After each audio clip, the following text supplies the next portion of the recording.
Okay, and there should be coffee coming. Drivers on Bayshore Boulevard. Oh, okay, so thank you. Okay.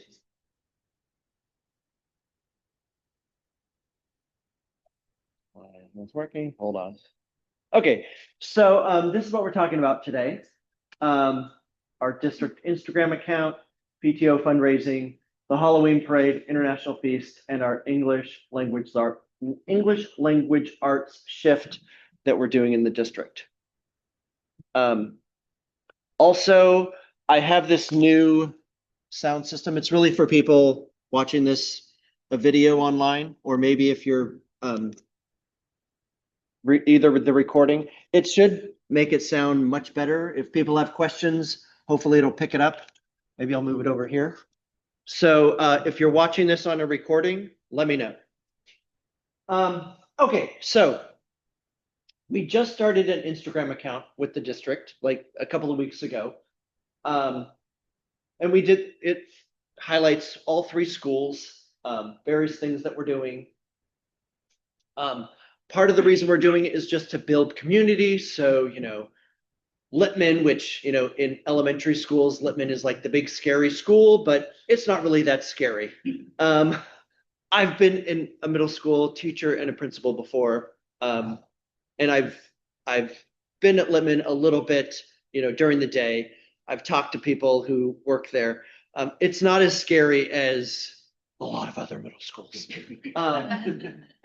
So that's kind of nice. Like you could see like, oh, they're not really that scary. They're kind of, they do really cool, engaging things for the students. And then you get to see like, oh, what is Panorama doing? Or even what are we doing? Like you might only know what your specific classroom is doing, but now you can kind of get a broader picture of what our school is doing. Also, it's good for just like the broader community of Brisbane, because we have a proposition coming up to renew whatever the proposition, it's not yes, I'm using the wrong term. Parcel tax, not a proposition of state. Parcel tax, that's local. We have a new parcel tax coming up. And so it's good, and a lot of people vote who have no connection to the school, but they could see this. They could see, oh, look at that school district. They're doing really great things. And so let's support them. And then if you have any ideas, so I would recommend, please follow us. We have, I don't know, less than 100 followers, but we've only been around for a couple of weeks, so that's not bad. But please follow us. Just go to Instagram and type in Brisbane School District, and there we are. I think there's maybe a couple of posts a week.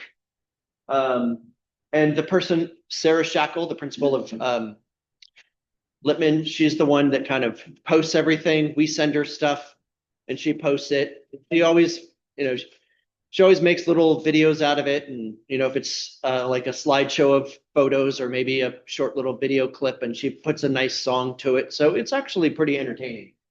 And then if you have any ideas, if you're on a field trip or if you're volunteering and you have some photos, just send them to me and say, hey, this might be good for Instagram. And we just got to make sure that, generally speaking, you don't necessarily know like who's allowed to be in photos and who's not, because parents do have that right to keep their children away. So generally photos, I don't know who that is. Generally people take photos of like the backs of heads, or like, a far away shot where you can't really see kids, or like whatever work they're doing, take a picture of the work. Those are kind of the photos that we generally post. For me and for the teachers, we know who's like on the list and off the list. So I might, occasionally you might see like a kid's face. That's because it's approved. But anyway, if you have anything you want to add, oh my gosh, there's so many people here. This is great. I feel like this is a pretty popular. Oh, you're field trip parents. Oh, well. We should always have this on field trip days. Okay. Okay, next is our PTO fundraising. So do you want to speak? One of you? All right. Do I?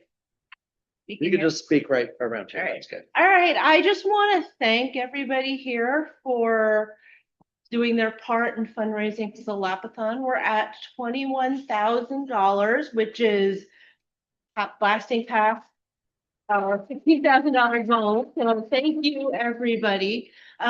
We have a couple next steps to do. First is we have a few people who do the paper. We're giving them and get pledges, and they're getting 2 weeks to collect the money that they've pledged. So we're keeping the 99 Pledges website open until October 31st. There's still time. If you have somebody who just comes to you and says, I forgot to donate, the 31st is the final deadline. The other thing I'd like to ask everybody here is if your company matches donations, to find out if that is, one, find out if that happens at your company, and two, go ahead and match the donation that you've made and send me the email at BES@thebestpto.org. It's going out in a Thursday folder flyer. And we will go ahead and add that to your child's totals. So if we can get it by the 31st, it'll count towards the classroom so that it can actually, those donations can actually change who's going to win the extra recess and the sweet treat for the kids. So I encourage everybody to go find out whether their companies will match, and let's do it. Last Friday, we had a Panda Express fundraiser. Thank you very much for those who went out and got Panda Express. I think we heard that at the end of the day, it was about $200 overall, which is not bad for something in Coma.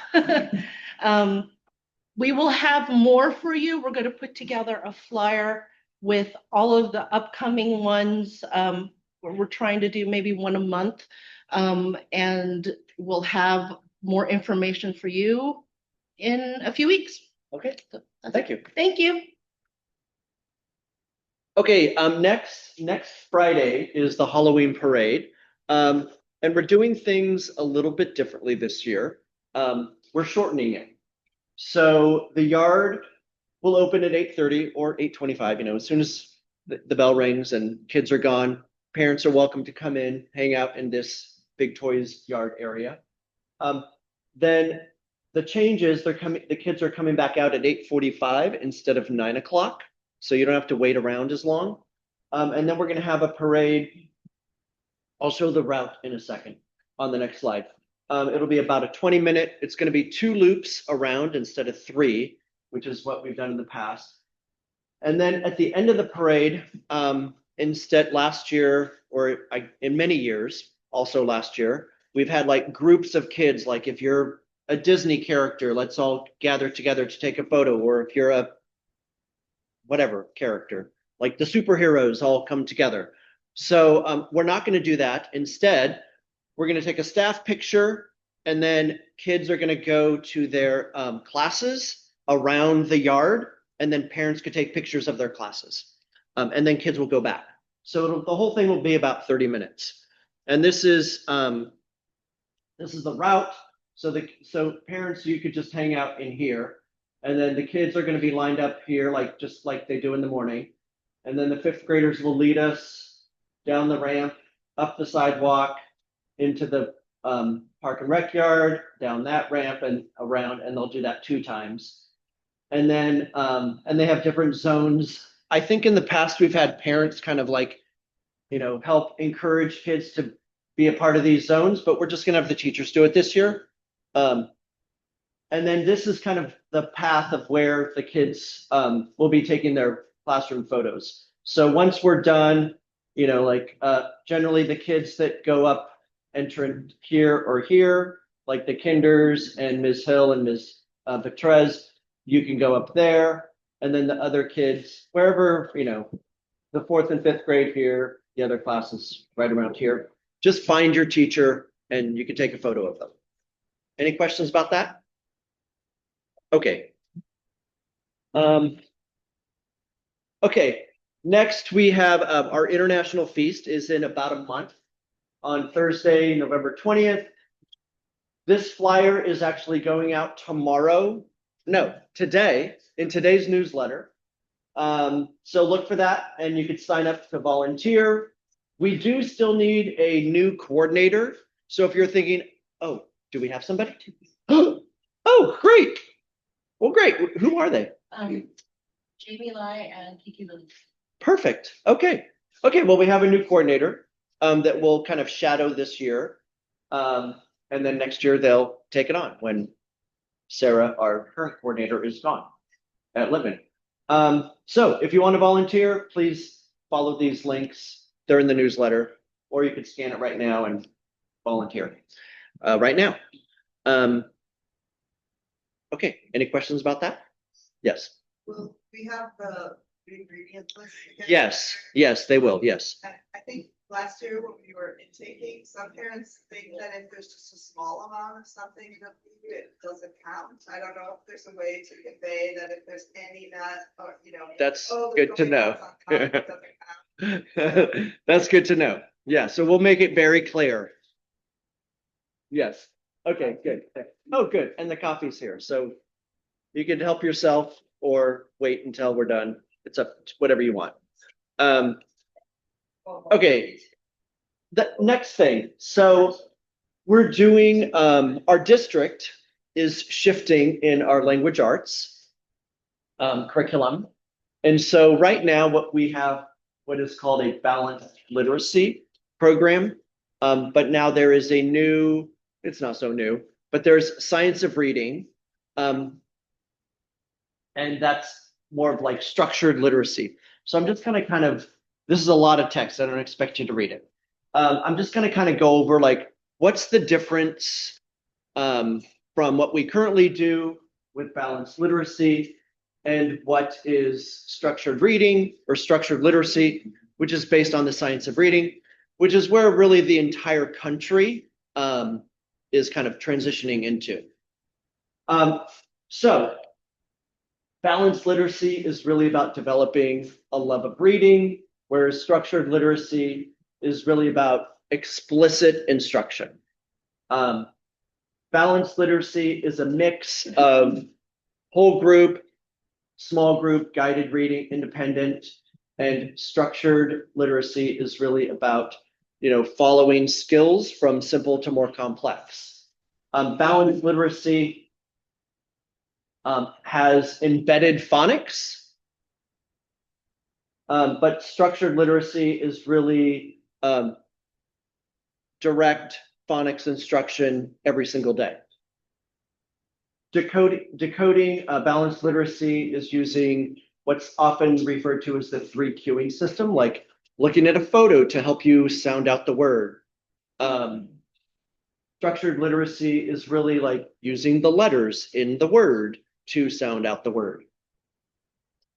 Balanced literacy is really having students read text at their grade level, and structured literacy is really about using phonics to have kids read at their and using decodable books to have them read.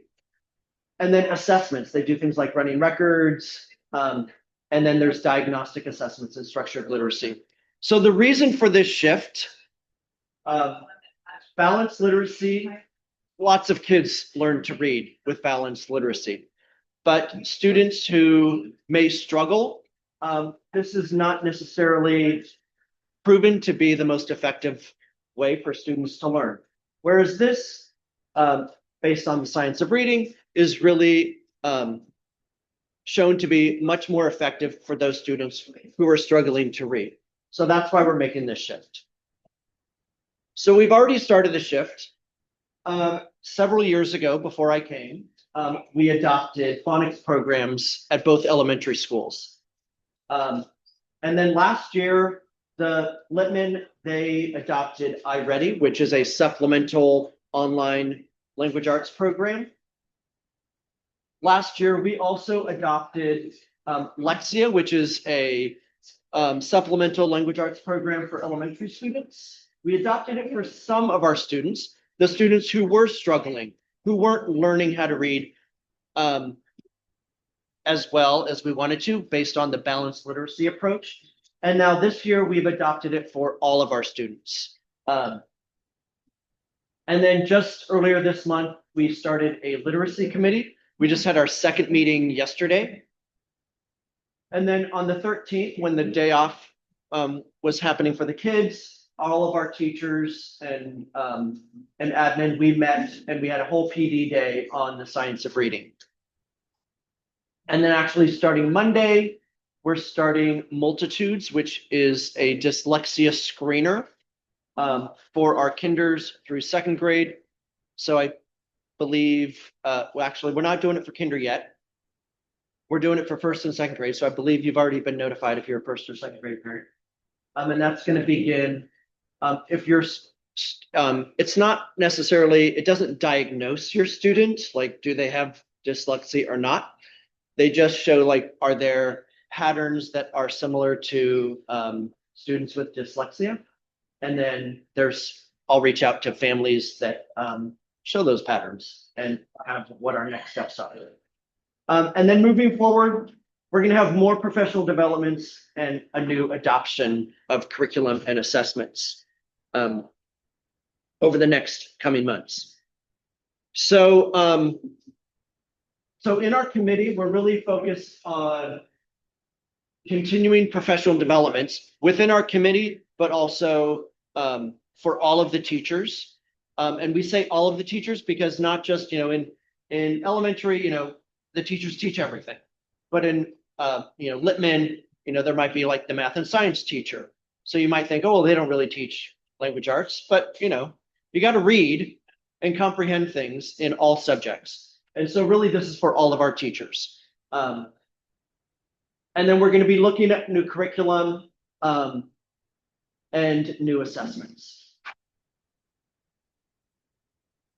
So California is also shifting. So in July 2023, that's when the dyslexia screener bill passed. So that's what's Multitude. So all schools in California are doing dyslexia screeners now between kindergarten and second grade. We've chosen the Multitudes, but there were other ones that were approved. But the reason we liked Multitudes is because it's more than just a screener. They also have, it was created by UCSF. So it was nice because when we met with them, we actually met because they were here. We didn't have to Zoom with them. It's always nice to meet in person. But more important than that, the thing that kind of sold it for us was they have a lot of, what happens if your child, shows signs of dyslexia, then what? And they have a bunch of activities, and I wouldn't say it's a curriculum, but there's lots of things that they provide that we can do to support these students. Whereas the other ones, they were just screeners. So we've kind of adopted a program that is really more robust than what the state is telling us to do, which is why we chose it. And then this month, a bill just passed for evidence-based instruction, which is why we're going to the science of reading. And then at the end of 2026, there's going to be new curriculum added to the already approved English language arts curriculum, which was approved in 2015. So the way curriculum works is, the state says, okay, all of these companies, they have curriculum and we've approved this, and then districts kind of take a look and they choose one of them. And so those have been around for 10 years.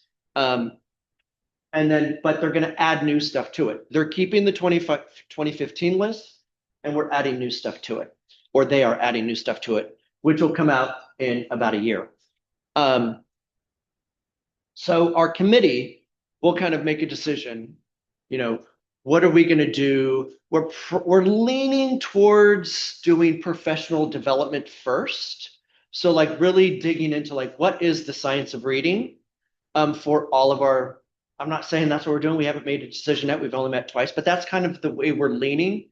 And then we'll decide at some point in the future, like, are we going to wait until November? Or are we going to adopt something off the 2025 list? We'll figure that out. But I do like the way we're leaning because I think it is important for all of us to really kind of understand very strongly what is the science of reading. We've started that process a couple of weeks ago, but we really, once we're really embedded with what the science of reading is, I think it will kind of inform us like, okay, now we know what it is. Let's find the curriculum that's going to be best. And just from my own experience, there's no curriculum from 2015 that is like, oh, this is the science of reading. Because, there's the science of reading, which is based on research. Then there are, publishers whose job is to make money. And so their job is not to follow the research. Their job is to make money. And so while there is science of reading in all of this 2015 curriculum, it's not necessarily organized in a way that is intuitive to a teacher. And with, day one of, this unit, we do this, and then we do this, and every day we kind of follow this lesson plan that the publisher lays out in their curriculum. And everything is all based on the science of reading. That's not the way any curriculum that I've ever seen works. It doesn't exist. So I think, in my opinion, getting that professional development first, so we know what to look for when we do adopt, then we'll be like, oh, okay, here's, the new curriculum, and oh, this is good, and this is good, and oh, I got to pull this over here, this is good, but I'm going to skip this part because this is not really good. I think teachers and we will all be able to do that once we get to professional development. So that's my opinion. We have a whole committee of people with everybody's got opinions, but that's my opinion. And just from my experience, that's kind of what I know from my experience. Okay, and so that's kind of, any questions on the science of reading or the shift that we're making? Yes. Questions? Yes. The dyslexia screening stops at second grade? Yes. So does that mean the kids third and up have not had screening and will not get screening? That is correct. So yes. So if we still have a process, we've always had a process to determine if students are struggling in some way academically. We have what's called an SST process, which is a student success team.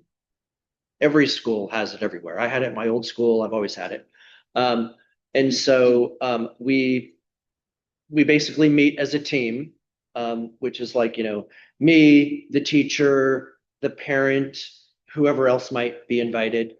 And we kind of take a look like, okay, what are the struggles? What are the strengths? What are the struggles? And then we kind of make a plan. Okay, let's try this. Maybe it's a intervention for, a length of time. Maybe it's, 2 months to see, okay, is that working? Okay, that's working. So now we know like what this, we could just continue this and then this will help. And then, if it's not working, then we could try something else, or we could decide, okay, maybe they need to be tested for special education. That's not something we just jump to right away. There's lots of things that we try first because there's lots of things that can help kids that aren't necessarily, special education. Wouldn't that process be much more efficient if the child had the diagnosis correct in the beginning, right? So. Well, it's not a diagnosis. I don't want to, we're not like diagnosing students for dyslexia. It identifies students. And so I would say by the time in kinder and first, maybe even in second, but certainly in kinder and first, it's really hard to identify students who might be struggling because, everybody comes in like generally, like nobody knows how to read in kindergarten. And then the teacher teaches them how to read. But, the gap between like at the end of kindergarten the kids who know how to, are at that, end of kindergarten grade level, and the kids that aren't, like the gap is tiny. And so you don't really, it's hard to identify like, oh, is this kid struggling? Because it's only 1 year. Whereas by the time they're in third grade, and up, like if they're struggling, the gap is pretty wide. And I would even argue by second grade, you can start seeing that gap. And so really what the screener is doing, it's identifying if there's a small gap, like we don't know if this kid is just, struggling or if they're just, working at a slower pace. We don't know. But the screener is really helpful to say like, okay, this is not just a small little gap. This is something more serious. But by third and fourth, we kind of it's already self-identified because the gap is, if the kid is still reading at a kindergarten level or a first grade level by third grade, then we know that already. So does that make sense? Yes. Okay. And then the other question was, for kids that have had sort of the 3Qing method, I think you guys have been supplementing with phonics, but Yes. are there any skills that need backfilling for the kids who've gotten that curriculum up until now? Or do you feel like you've supplemented appropriately so that they aren't going to be lagging if they switch to the new curriculum? So that's a good question as well. So yeah, I mean, pretty much everybody, we all know now, like all of our teachers know, like the 3Qing system, don't do that anymore. Like that's not, nobody's been doing that for a while because we know it's not good. So we've already been supplementing. And one thing I think this district is really, it's just kind of part of their culture is teachers really have the freedom and the desire to supplement. Like if they see a need, they supplement, and the district has always supported that. And so a lot of this shift, there's a lot of things that we've already done that are based on the science of reading that we've incorporated. It's just not kind of like systematic and district wide. But certainly there are students that are still struggling, and I think we still need to learn as we will through these professional developments, like what is the best approach to these kids who are struggling? And then, what is the curriculum out there that we're going to use to help these kids? So that's still a process. We don't have the answer right now. I mean, to everything. Yeah. Did you have a question? No. Oh, anybody else? Any other questions? Okay. That is it. If you want me to talk about anything else, enter it in here. This is also linked in the bottom of the weekly newsletter. So give me your topics and I will bring it up at a future meeting. And there's coffee. Please have some coffee on your way out. Thank you, everybody. Yeah.